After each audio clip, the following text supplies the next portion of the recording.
CAA preferential treatment देता है to Hindus, Jain, Sikh, Buddhist, Parsi, Christians जो कि आए हैं फ्रॉम पाकिस्तान, बांग्लादेश, अफगानिस्तान ऑन और बिफोर 31 दिसंबर 2014। तो आखिर ये प्रेफरेंशियल ट्रीटमेंट है क्या और क्या इसे देना अलाउड है? आइए जानते। इंडिया का सिटीजन बनने के बहुत सारे तरीके हैं, जिसमें से एक तरीका होता है नेचुरलाइजेशन।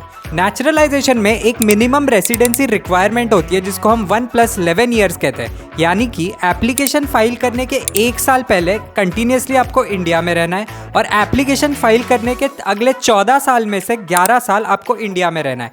CAA इसी मिनिमम रेसिडेंस रिक्वायरमेंट को 1+11 से 1+5 कर देता है for Hindus, Jain, Sikh, Buddhist, Parsi, Christians जो कि आया है from Pakistan, Bangladesh, Afghanistan on or before 2014. Citizenship Amendment Act as it stands today is unconstitutional because of Article 14 of the Indian Constitution. अब सवाल ये उठता है कि क्या ये प्रेफरेंशियल ट्रीटमेंट देना अलाउड है under article 14 which says no person within the territory of India shall be denied equality before law and equal protection of law.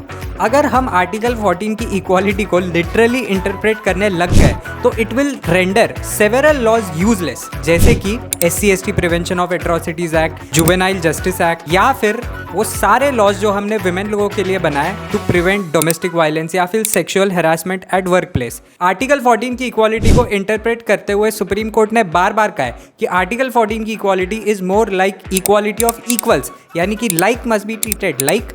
Different treatment does not mean discrimination.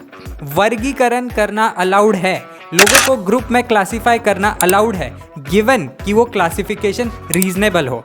और यहाँ पर CAA में इस classification का basis है Nehru Liaquat agreement, जो कि दोनों देशों के बीच साइन हुआ था, ये कहते हुए कि हम अपनी माइनॉरिटीज़ का ख्याल रखेंगे। इंडिया ने तो अपना वादा निभाया, बट पाकिस्तान ने अपना वादा नहीं निभाया।